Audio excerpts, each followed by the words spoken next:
Thanks for your forbearance on that. I only read the guidelines for Creative Mornings talks yesterday, and it said I should be vulnerable and unrehearsed. So I thought I should, we're in a church, and this is Creative Mornings, so I thought I'd start with some creativity. Actually, that was a piece that I composed only in July when I went on a 2-week e-bike retreat. It was very monastic. I didn't want to speak to anybody, and I went on this retreat along the southern Gulf Islands of British Columbia. And I took my guitar with me, and as I was strumming along and being in the woods or by the ocean, I had my son Hendrix in mind. He was about to turn 7, and so that song was actually written with him, dedicated to him, and obviously he was named after a very famous guitarist who was also born here in Seattle, so I thought it was a nice way to start this morning. Now, the subject for this series that I see is happening across the world in terms of what Creative Mornings is focusing on this month is compassion. And like all people who like to take shortcuts, especially because I'm in graduate school at the University of Washington, my first reference was to look at Wikipedia for a good definition of compassion. And the two interpretations that really struck a chord for me were this. One was co-suffering, and the other one was to love together. And I thought that that really resonated because especially as we look at our public discourse right now, especially in this country, both seem to be in short supply. And so I think this is something that I'd like to explore a little further with you today. I will definitely get to what this means to you, for you as creative professionals as we get a little bit further into my talk. But I'd like to stay personal a little bit longer just so you get a better sense of who I am. And again, with the guidelines of Creative Mornings, we're supposed to tell some stories. I'm going to tell you a few stories. And I decided not to do slides today, so these are my notes right here. So on the lines of compassion, my son Hendrix, who is now 7, is one of the most compassionate people I actually know. A few weeks ago, he just happened to glance at the television, and there were images from the floods in Houston. And when I explained to them what they were, the first thing he said was, "I hope those people are all right." Of course, that's very heartening to me, and I was very proud of what he said as a father, but I also must admit to you that I have yet to show him or his 9-year-old sister any images from the white supremacist violence that happened in Charlottesville even just earlier. And you could criticize me for that about sheltering my kids from what seems to be increasingly the reality in our world. But at this point, I feel like I'm not prepared to explain that there are people who see them through different eyes. I think they'll get exposed to reality sooner than later, and I'm sheltering them a little bit longer. Also, Hendrix, a few months ago, came home almost in tears saying, the kids at the playground were talking, and they're saying, one day I won't be able to go to this school because of what I look like or who I am. And so that was a little earth-shattering to me, so I don't quite want to traumatize him just yet. And so that leads me to a little bit about my origins and my origin story, because I think it's salient for what we're discussing today. Because it really does come down, fortunately and unfortunately, to what our identities are. My parents are from the Caribbean island of Trinidad and Tobago, which is about 11 miles off the coast of Venezuela. My dad actually has a PhD. His mother was illiterate and watched CNN religiously. His dad was, in his youth, a shit disturber social activist who ended up becoming the justice of the peace for the town that they lived in, and also, as a Muslim, had done the Hajj to Mecca twice and was the local imam. Meanwhile, my mother's dad, despite also being a Muslim, owned one of the best rum shops in town. And as you may know, alcohol is prohibited under Islam, but that didn't seem to stop him in being very successful that way. And then my parents ended up going to elementary school in Trinidad, taught by Christian missionaries. So it should be no surprise whatsoever that the only religious holiday that we ever celebrated when I was a kid was Christmas, as we traveled around the world. So it's just an interesting background. Even more interesting is that in my late 20s, I spent my professional life in the Jewish state of Israel and ended up returning to North America and getting married right here and marrying Miss Maple Valley 1988. Right on the Salish Sea, on the Royal Argosy, and because of my relationship with religion, we ended up getting the ship's captain to marry us in a very secular ceremony. And interestingly, my wife, and I'll be done with this section in a second, my wife was actually born to an 18-year-old single mom, and the person who adopted her 4 years later, her stepdad, she continues to call dad today, and he's a Christian conservative pastor in Walla Walla. So I give you this very long backstory to give you a sense of what interesting and complex identity I and my kids come from. And to have that kind of conversation cannot be summed up in a social media status update, right? And then when you start to see the kind of polemics that are happening in terms of our online conversation, what side do we take given that complex background? And why are we even talking about sides? And so this is one of the reasons why I felt compelled to take that trip to British Columbia, because I've made my career on telling stories and making a sense out of this world through stories, and I found that I was quite fatigued by that. A little bit more background on me. My first job out of graduate school, I was hired by NBC News, and my first boss was Tom Brokaw, who used to be the anchor of the NBC Nightly News. And so for 7 years, I covered some of the biggest stories and biggest wars in the world. And then I started to see emerging technologies, and I said, you know what, I really want to tell stories differently. So at the height of my professional success at NBC, I actually quit and started my own company and learned how to shoot and edit my own stories. Because I felt like this was what's coming, and I couldn't get that satisfaction from NBC. I ended up actually returning after I started my own company and got a 6-month contract with NBC to cover the war in Iraq in 2003, where I went live about 600 times. And what was most interesting about that and liberating was I was one of the first backpack journalists, as you heard in the introduction. So I only was armed with a laptop, a small $3,000 digital video camera, and a satellite phone. And to me, that was exceptionally liberating as a storyteller. And I would then take that approach and translate that to what stories could I tell that were absolutely separate from having a big media company behind me. And I created this documentary called Independent America, The Two-Lane Search for Mom and Pop, where I traveled around the country with my wife documenting, back in 2005, what we saw as a beginning resistance in small-town America against elitist or large, powerful organizations. And a lot of the dynamics that we saw in 2005 have definitely played out in the last year here in the United States. So it was very eye-opening to get that view. I would then bring the lessons from the field to the University of Washington a few years later and sort of reshape this graduate program, the Communication Leadership Program, along the lines of this notion of creating stories and sharing them and seeing what kind of change we could affect. And so I really liked the idea of going away to British Columbia this summer for those 2 weeks of isolation, because what I noticed is that after these sort of 12 years of creating and sharing, I had zero interest in doing that. I didn't want to talk to anybody. I didn't want to tell anybody who I was. I didn't want to tell anybody where I worked. And when I was taking pictures, I realized that typically when I take pictures when I travel, and I think this is the case for most of you, I was asking myself, am I taking this picture because it speaks to me, or am I taking this picture because it speaks about me? And it was really, I mean, it's obvious now, but there's such an inherent narcissism to a lot of the stuff that we do capture and share, especially on our personal channels. And it made me very aware of that. I wasn't quite sure that I wanted to do that there and then. And so it really makes me wonder, and this is the calculus that I use right now in anything that I put out there and anything we do in our graduate program, in this sea and flood of content, do we really need to add more? Does the world need any more stories, with the exception of one last season of the Game of Thrones? People are going to take that, right? So these are the two fundamental questions I ask myself when I'm looking at creating something to put it out there. Why am I doing this? And so what? What is this content going to do? Is it meaningful to me? Is it meaningful to the other people who are going to receive it? And this is one of the reasons 2 years ago, I actually retired from giving these talks. I had the most beautiful slides with lots of video, and I just found that I could not answer those questions anymore, why and so what. And so I'm actually coming out of my retirement today to do this keynote, and as you see, there's no slides, and I inflict my guitar playing on you, so that's all right. And so this preoccupation that I have with the value of content, as well as with the really interesting dynamic right now in this country, and frankly around the world, in terms of public discourse and potentially the lack of compassion, has led me and our graduate program to think about, well, what do we want our students to learn right now? And so every year we choose a book that we require all incoming students to read in our program. And the book that we chose this year, I think, really speaks to that. It's called The Hitmakers, The Science of Popularity in an Age of Distraction by Derek Thompson.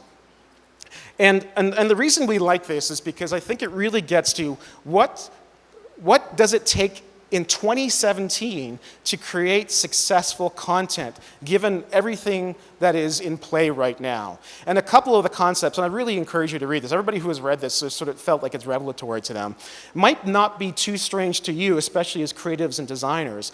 But Derek Thompson talks about Maya, the concept of Maya, which is most advanced yet acceptable, as well as this notion of the familiar surprise. The idea that when you create content or you create something new, yes, you want to push the envelope and challenge the people you're connecting to, because that'll get their attention, but you don't want to make it so foreign and strange that they pull away from it because they just don't know what to make sense of it. So that familiarity or acceptability is something he's found in all of his research, really does speak to him. So I think it's a great methodology. In fact, even with the composition I played for you this morning, as I mentioned, my son is named after Jimi Hendrix. I love classic rock, and if you know those genres, then you might have heard a few signatures in the song. So you can see there was a little bit of acceptable and familiar in that as well. So, you know, Derek Thompson essentially says we are looking at the democratized distribution of content and entertainment right now, and has led to a true upheaval in our world. And the why to this is that, as I mentioned in terms of sharing images and content, the power that is transferred from media companies to us as individuals is that we each get to own our own version of the truth through our eyes, through the lenses that we're taking things. And that's a wonderful thing, because as creatives, it allows us to have those interpretations. The challenge is that it atomizes it, and that truth gets broken down because it doesn't become an absolute anymore. And so when we take these images, when we share these things, when we put this content out there, what we're also hoping for, that it's going to resonate with other people. And what is happening is that it is resonating with other people, but it's happening in smaller groups. All of a sudden, you're finding relief and satisfaction that, oh yeah, the world sees things according to me as well. I don't feel so alone in my opinions, my passions, or my subculture. And so people are beginning to organize around that and actually find their identity in that. And traditionally, we found that identity and that selfless satisfaction and comfort out of big organizations, whether it was where we worked, where we went to school, from the sports teams that we followed, political parties, or even churches. And so this is the dynamic that is changing and is what is sort of fragmenting so much about what's happening in our media and really who we are and our identity. And so Derek Thompson calls this sort of the industrial revolution of attention. And a good example is climate change. You might come up and say to me, hey, climate change is happening. I believe in it. And I'll say, well, you know what? The people I hang out with online and offline actually don't think that. And they think a lot of other things otherwise. And I am so uncomfortable about having this conversation with you because you are threatening my identity. You're threatening my association in that group, because if I start thinking and entertaining those ideas, it actually forces me to change my colors and come over to your side. And I actually like those people I'm hanging out with. So I'm actually going to plug my ears, and I'm going to go on the offensive and attack you. And so this is the challenge right now, is that so much of what we're communicating and putting out there is absolutely a reflection of our identity. And so anybody who contradicts that identity is actually attacking us personally. And this is what is raising passion so much and why our communication is so atomized and explosive. So as I mentioned, Derek Thompson calls this the industrial revolution of attention. Now, the last time we had an industrial revolution, it changed everything. It put us in another state of imbalance. At that time, it was mass urbanization and mass mechanization at the turn of the 20th century. And during that time, we had 2 world wars, a depression, socialism, fascism, and communism come out. Doesn't that sound hopeful for what we're going to be going through soon? And that's what happens when the world that we've become so comfortable with starts to get disrupted by technology, and the pace of change is so fast that we become uncomfortable with it. And the interesting, or perhaps challenging thing, is that it's happening right now, and it's even happening even faster. And so I mentioned the why and the so what. Well, here's the so what. The best way to really understand this is through another book written by Thomas Friedman called Thank You for Being Late. And if I were to sum up thank you for being late, it's according to the 4 A's to understand what's going on right now. The first A is advancement. There are, as we come up with these innovations, they actually pile up on each other. So for example, in the 20th century and the 19th century, we had the combustion engine. Well, somebody invents the combustion engine, then the car follows, then the tank, then the airplane, then the interstate highway system, and then space travel. So you can see how these advancements begin to pile up on each other and beget other advancements. And that leads to the second A, which is acceleration. The more that we innovate, and the more we innovate on top of other innovations, the acceleration of change is exponential. And that is what is causing so much of the disruption that we're experiencing right now, because especially with computers and artificial intelligence, the rate of change has become so fast that we're unable to keep up with it. So when we had disruption and acceleration in the 20th century, we would sometimes have decades to catch up with some of those technologies. Now, sometimes we only have a matter of months. And that leads us to the third A, and the one that's really most important because it really is speaking to what we're seeing in the world right now, which is anxiety. We do not know what our place in the world is because of this chaos. And so we are making decisions and thinking things that we hadn't done or said before because we just don't have a rule book to play along with this stuff. And so it's leading to us making decisions about, are our kids going to have jobs in this new future? Am I going to have a job? Why is our president so funny looking? Are the barbarians of the gate, and it could be in the previous president too, depending on your point of view. Why did they need that remake of Ghostbusters? So these are all the questions that we're asking ourselves in the state of anxiety. Which leads us to the fourth A, and I think this is where you come in. Because what we need to do to get past this phase of disruption and anxiety is to help people get to adaptation, to ease their fears, to serve their needs, and get them to adapt to some of the changes that are inevitable. And that can be done by the creatives, the designers, the storytellers who can inspire people to think differently and come along for that change. And so it's really important for you and for us to provide that way out. For me as a communicator, I think this is the essence of my mission right now, to figure out how we can communicate things that meet the needs of our constituents and relieve that anxiety.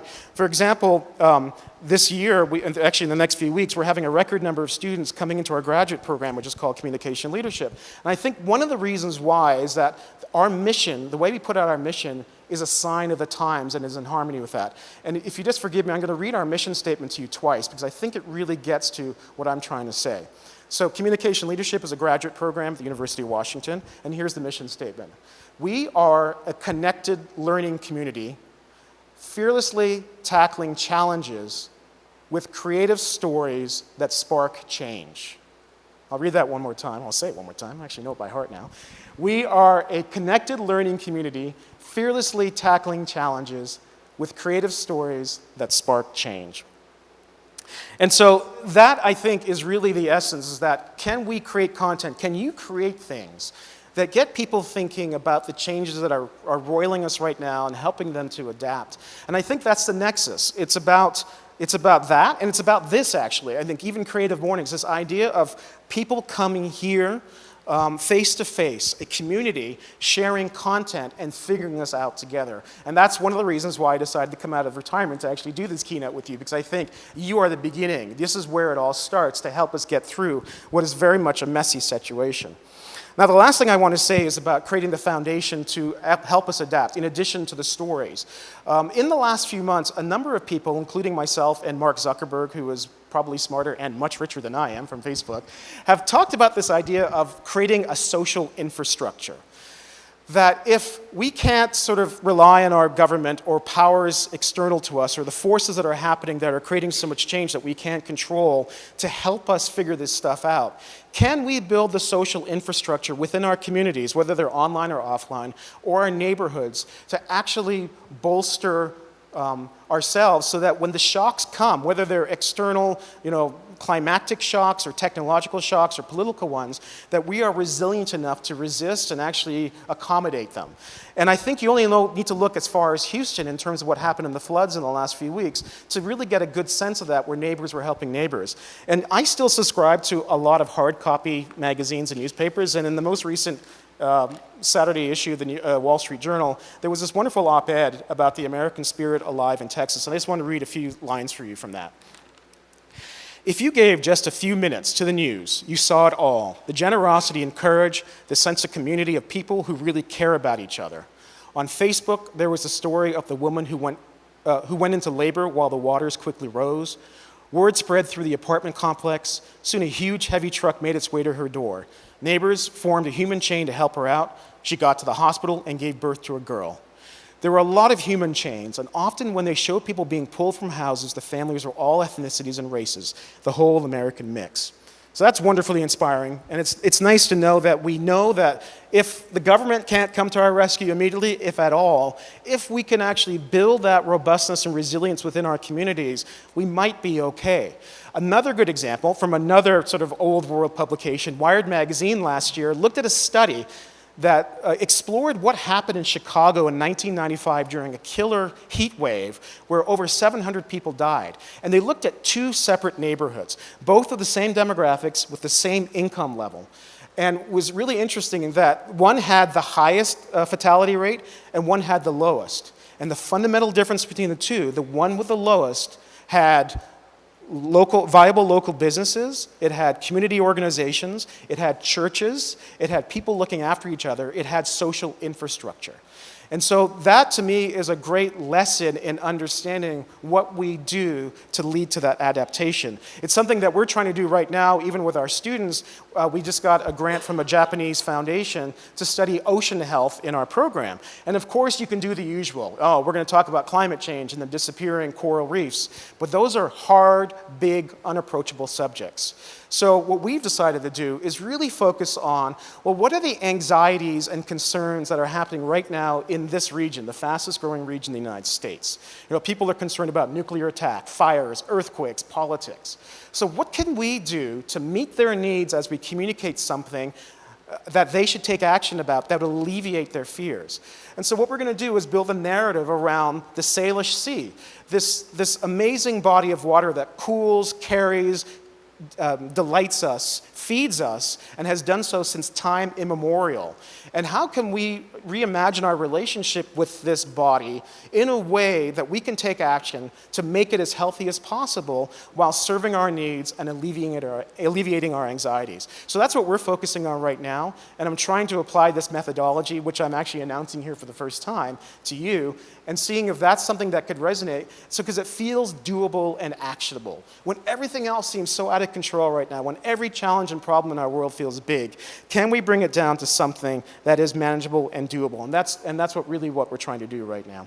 So I'm going to now lead to your questions and challenges, because some of this stuff is pretty provocative, that you have an opportunity in terms of what you do in your lives and in your jobs, with your clients, your companies, your organizations, to help focus the minds of your constituents.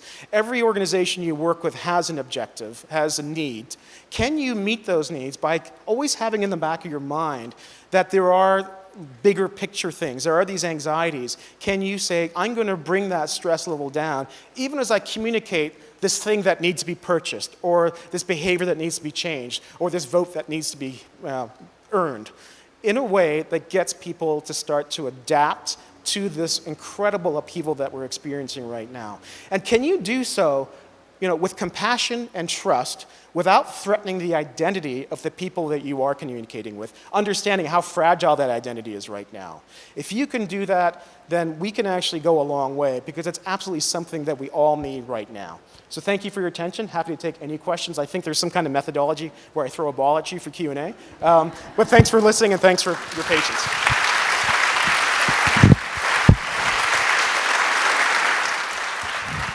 Thank you. Okay, for those of you who haven't been a part of the Q&A session here in the past, we have the mic ball here. There's a little black spot, and you talk into it. Now, something to know is that you won't sound any louder talking out of this thing. The reason that we do this is so that the video can hear your question. So you still need to speak up so the rest of the crowd can hear you, but talk into the black spot on the ball. All right. That's great. Thank you. Question?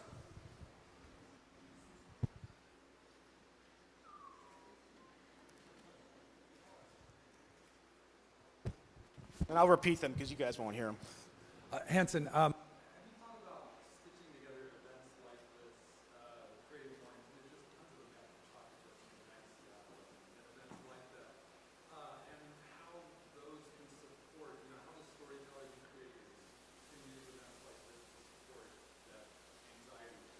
Yeah, and you're absolutely right. So Larry, I know Larry. Larry's question was, can we stitch together all the events that happen in Seattle? Because Seattle is really robust in terms of this kind of community building in a way that we can meet these anxieties.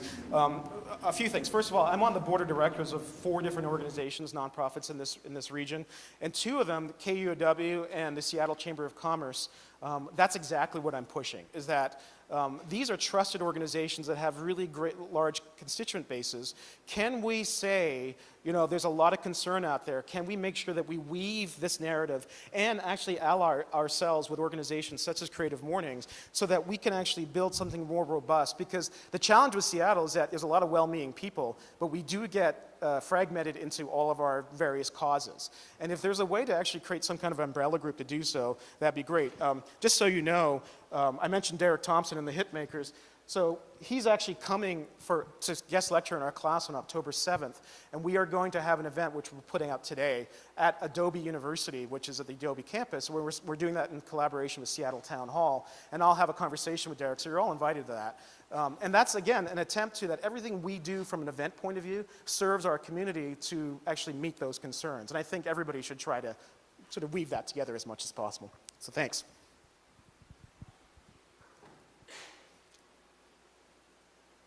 All the way back there. Okay, let's see if this doesn't hurt anybody. Hey, so my question, I love everything you shared, awesome. How did you focus in on change anxiety as the problem to prioritize? How did I focus in on change anxiety on the problem to prioritize? Is because, as I told you in my story, I've lived through this digital revolution where I championed the democratization of content because I felt like it would disrupt the old media organizations that really had a monopoly on that. And so, but by championing that, I also added to the chaos because it's so fragmented, the amount of communication. And so I know now that the early adopter and the sort of the fun part of digital media, which was in the 2005 to 2008, has come and gone. And now the entire world is online. And so we're all competing and we're all yelling at each other. And so I recognize that whenever I'm trying to communicate something, it should never really just be about me. It's got to be part of an equation that nobody needs any more content. And so how do I meet their needs? That's the only way, frankly, through a bit of selfishness on their side, that they're going to pay attention to me. And what is the thing that really is universal right now? I feel that having read enough about this stuff and talked to people, especially having been a former war correspondent, where the things that used to be so far away seem to be coming closer to us, I feel like anxiety is the one thing. Going back there. Thank you. So how do we think about distribution of said content with everything being so fragmented? How do I feel about distribution of the content? I feel that that's the hardest part now. I think there's all these cliches that go around that content is king, and then somebody says, well, no, actually distribution is king. And so it's actually become very easy to create content, and this is the challenge, is that when I create content now, I really want to make sure that it's superb. I'm not going to share just everything as a stream of consciousness, because the distribution really does matter. And in fact, even when I was talking about giving this Creative Mornings talk on my various social channels, I really varied it per channel. On LinkedIn, it was really about the professional sort of, what are people going to get out of this professionally? On Facebook, it was much more fun and personal. And so the challenge right now with distribution is that people want different things on different channels. And the other challenge is that it's becoming more and more monopolized by 3 or 4 different companies. And so my greatest concern is that we're all being herded into another version of what we had with NBC, ABC, and all the other big media companies 20 years ago, and we're going to have even less control. And so what I would love is for us as creators, to buck the system a little bit and find alternative methods of distribution. And they don't necessarily have to be electronic, digital, or online. I think this face-to-face interaction is the one thing that we still own, unless there's a surveillance camera and a satellite catching us with facial recognition. I think we need to be very careful. I think we need to push for our rights to own our own data. And I also think that we need to think very robustly about distribution and not just about what's the best channel for me. Thank you. Thank you.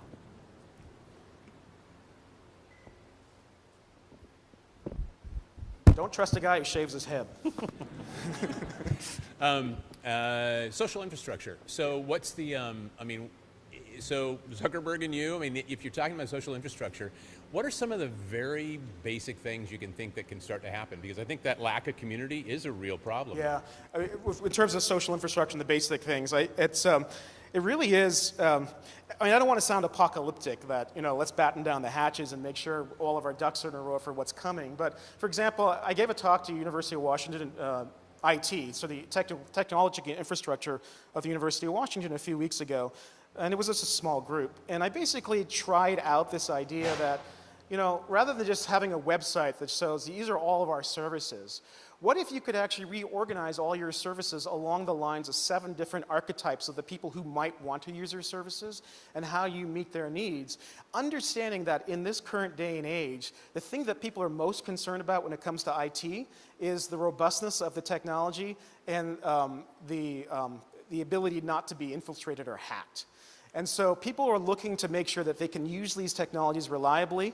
And so so the idea is that relieve their anxieties around the kind of bad things that can happen while assuring them that they're going to get what they need. And so that happens at that level. I'm giving a talk to now that I'm back on the circuit, I'm giving a talk to T-Mobile in a few weeks as well. Same idea. Yeah, these guys have a lot of fun with T-Mobile Tuesdays and they make a lot of money and they're going to give you Netflix for free. That's great. But what else can you do as a mobile infrastructure that is so crucial to our day-to-day living that can meet people's needs and make us feel like you are supporting our community in a very real way right now? And so those are the things that I'm thinking. It really is getting to what are those, because I used to be in war zones a lot, I want everything right within arm's length when the shit hits the fan. And so that I'm okay with that so I can go on with living my day-to-day existence. So give me the assurance that those things are there. Make sure that my food supply is good, make sure my air is clean, make sure my kids can get to school on time, all of those things that I worry about. And so that's what I mean by sort of creating that social infrastructure. Mark Zuckerberg, when he put out his manifesto a few months ago, it's funny that he and I actually said the same thing within a few days. He actually never really defined it. I think he believes that Facebook is the social infrastructure we all need. And he talks about global community, and global community to me is an oxymoron. How can you have a global community? Communities are meant to be really small, well not small, but it should be serving a particular common aligned need. And as we know, the world is not that unified. And so, yeah, I'm sure Facebook would love to see the world unified so we all use Facebook, but that's not the case. And so that's why I think it's really important that we do think about what that social infrastructure is and how we as individuals, not as companies and corporations, can actually fulfill it. But yeah, we should get those guys along the lines to help us do that.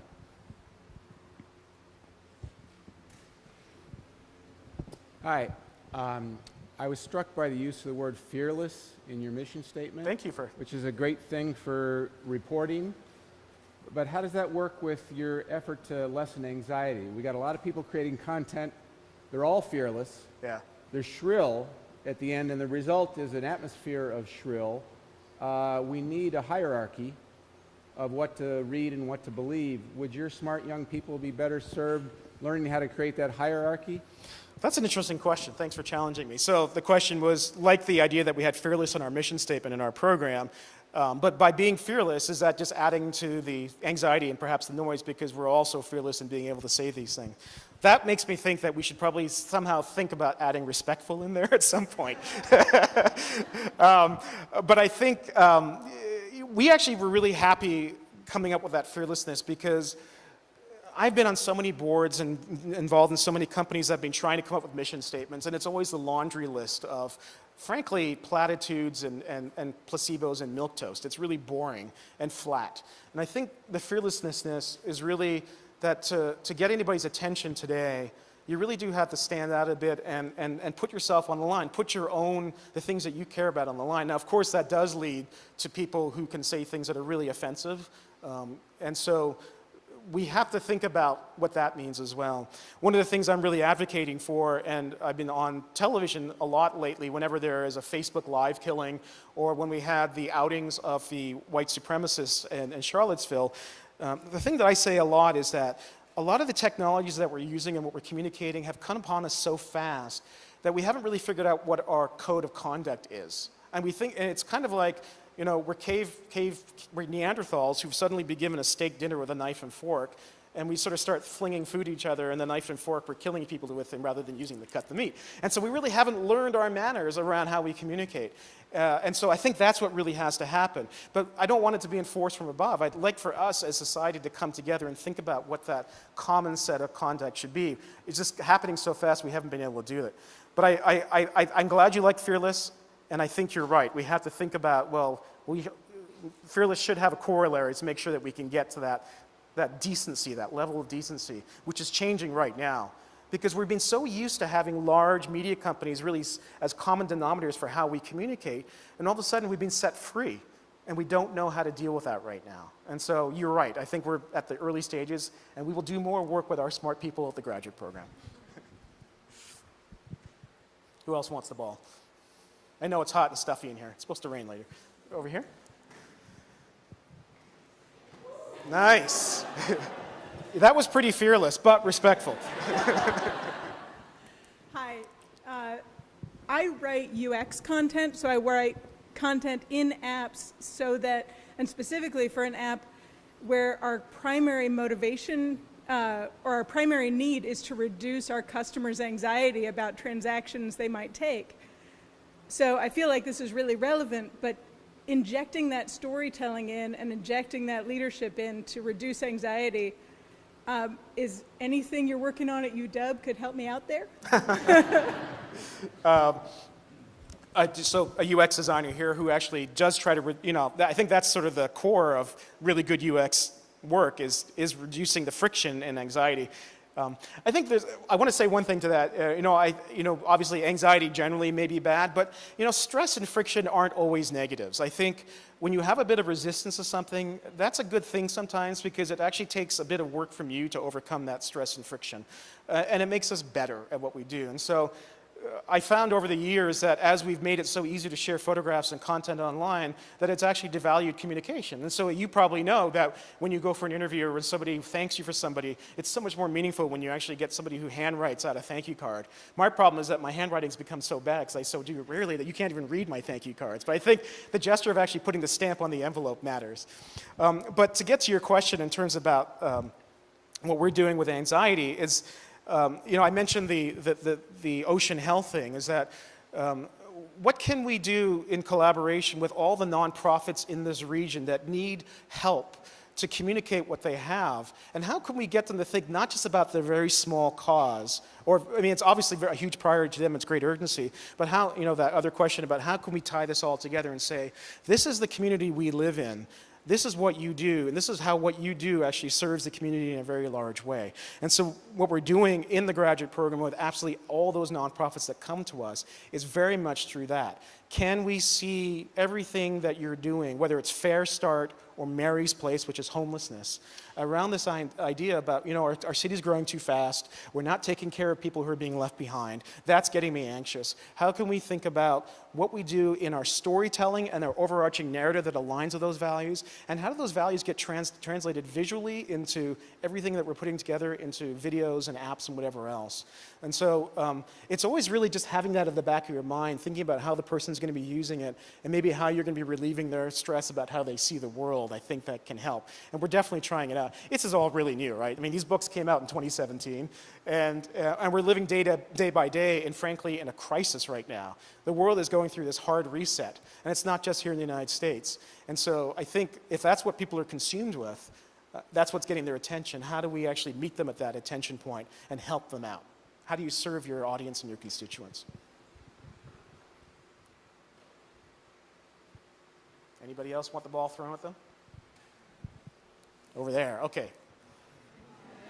It's on camera. That's the community helping out.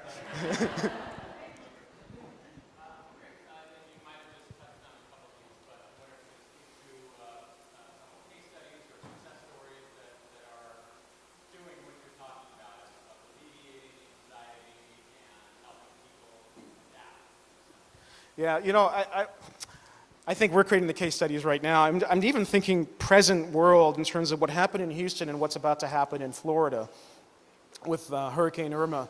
And I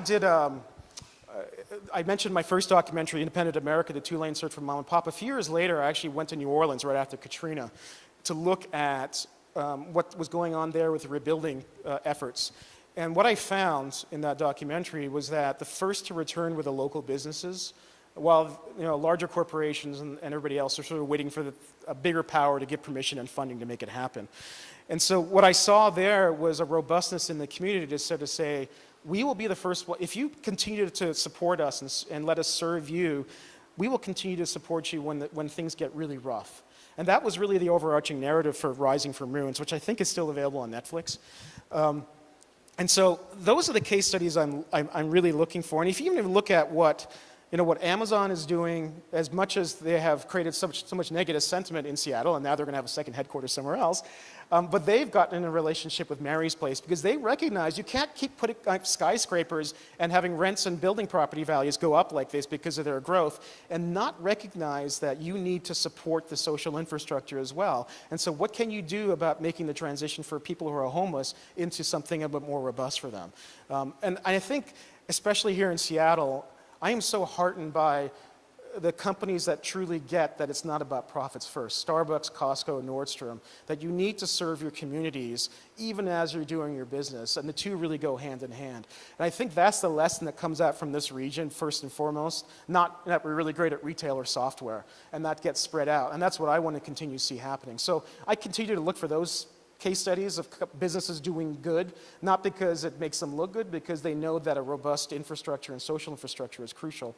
We will continue to put case studies up on our website, and if you come to some of our events over the next few months, I think you'll see that in play. But as I mentioned, this isn't really early methodology. I do encourage you to read the first 9 chapters of Thomas Friedman's book. Thomas Friedman is a bit of he can do a little bit of a hocus pocus sometimes, but I really felt that those first 9 chapters really captured what's going on right now and where some of the good work is happening. And when we talk to Derek Thompson, I think he'll also explain how we can actually use storytelling and narrative to get people to think differently about these things. So sorry I couldn't be more specific on that. Yeah.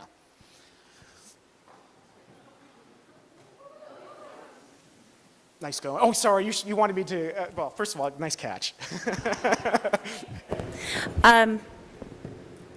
There's more questions than answers at this point, and the work that you're doing is trying to look at how we answer these very large questions. What does success look like? Success, I mean, if I look very specifically, say, at the Ocean Health Project we're looking at right now,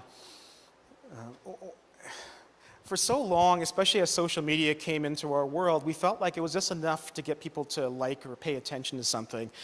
And one of my favorite platitudes that I throw around is that when you're looking at strategies around communication, awareness is not a strategy. It's not enough to put out a documentary about how bad the world is. It fundamentally has to lead to a focused, doable, take action thing. And there's nothing worse than climate change in terms of the feeling of helplessness. And I think this is one of the reasons why people resist it so much, because they feel like, I can't do anything. And every time I hear about it, I feel really horrible, even somebody who believes in it, right? And so to me, success is localizing the problem in a way that people get it. And not only do they get it, they can do something about it. And not only do they do something about it, but they can actually see the positive results about doing something about it. And you don't want to make this stuff up. And so when we were looking at some of the experts on this, like, really, isn't climate change something that, hasn't this been happening for 50 years? And so we're dealing with 50 years of CO2 buildup. And so can Seattle really do anything about this? And we were talking to an ocean acidification scientist, and he said, no, actually 25% of the problem that we have in our region comes from us. And so can we at least sort of recognize that and alleviate that and do something about it? It makes us feel good, sure, it maybe doesn't solve the global problem, but I always believe in setting best practices, and if it's a good best practice, other people will take note and it will spread around the world. So I don't look for global solutions anymore. I'm not into this globalization technology thing. I'm into human-based solutions, localized, and if it's a good one, it'll spread. One more question. Nobody wants to be the one for keeping you here. It's okay, you can leave as we go through this. Come on, one more question, you can do it. These are, oh.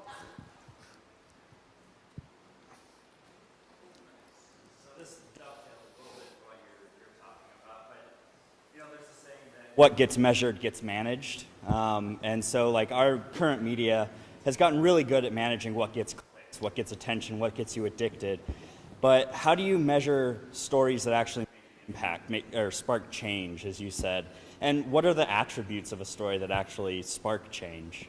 Yeah, that's a really good question. And I think we're beginning to all fall into the cult of measurability because it's become so easy because everything seems to be trackable online. And so, we actually, a few years ago, when we were looking at adding a second degree to our graduate program, we really asked ourselves, do we actually have to get more into the numbers, the measurability, the human-centered computer design kind of thing? And as we consulted with our community, they actually said, no, leave that to the engineers and to the econometrists and all that. You guys are the sense makers. This world is complicated. We need you to make sense of the world. Let other people give you the numbers. And also there's a danger that if all you do is let numbers dictate the decisions you make, it's always looking in the past for the most part, right? It's always based on past performance or something else. And it doesn't allow you as a creative to say, you know what, I'm going to create something completely new that isn't even measurable right now. I don't care. And I mean, to a certain degree, Apple did that very well in sort of saying, no, there's no market for this, but we're going to create the market. And so I think we always want to bear that in mind when we get too obsessed with numbers. To answer your question about what do we look at in terms of measurement here, I think that's why it's so important, and to your question in terms of success, that we don't get too ambitious in what we're trying to create. It has to be at least to give people a sense that if we've created this campaign, this story, that they should be able to look back and see an authentic, credible impact that has happened. Is it a measurable impact or is it just a visual impact? I'm not quite sure. But I think you're always going to look at what they call those key performance indicators. Is there a measurable difference that's going to happen when you do this? And so for us, again, I'm going to use this ocean health thing. We're looking at potential, sustainable seafood. You heard about the Atlantic salmon that fell into the water during the eclipse in Salish Sea. And so, maybe it is really getting, say, if we do this campaign, and here's the reason why, and here's how you get reconnected with the ocean, and this is why the ocean matters to our social infrastructure. If all we do is get the University of Washington that all of its catering is through sustainable seafood, maybe that's enough. It's not a number, but it's actually a definable outcome. And so for me, that works. If you want to start measuring fish being consumed in Seattle, that's great too, if that works for you. But I'm looking for that, an outcome that you can actually continue to tell stories on top of. So you guys have been amazing in this stuffy, beautiful church. Oh, but I think we had the last question. There's a hand up. We were going to bring it to an end. Okay, you want to scream it out? Unless you can get it. And folks, if you got to leave, I understand. Just, oh! So these are the shocks that the community's got to be prepared for, right?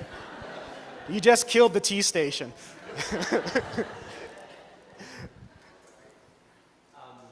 Can you tell us, I'm just curious about your, can you tell us a little more about your choice to not use slides this morning? Oh, why I didn't use slides this morning? That's a good question. Because usually when I give a presentation, my slides have a ton load of images and multimedia of stories that I've done or stories that I appreciate. And I just find, first of all, I hate doing slides. I find that the talk really matters to me, and this has forced me to actually, I actually wrote this talk out several times. I have 20 cue cards here, written out word for word, and then I went through it 10 times, and I just kept bringing it down and down and down, and it was just in my head, and I improvised on top of it. And that's much more work. But I feel like we're so inundated with screens that if you were looking up at that screen, God, there's me, and then trying to listen to me, there's always a level of distraction. And I really was hoping that if I kept things short and to the point, that you would focus more on that. And I think that's kind of what I'm trying to model as well in terms of the social infrastructure, the human interaction that has to happen. We need to be less distracted and more focused on the task at hand, and that's why I didn't use slides. Thank you very much for your attention.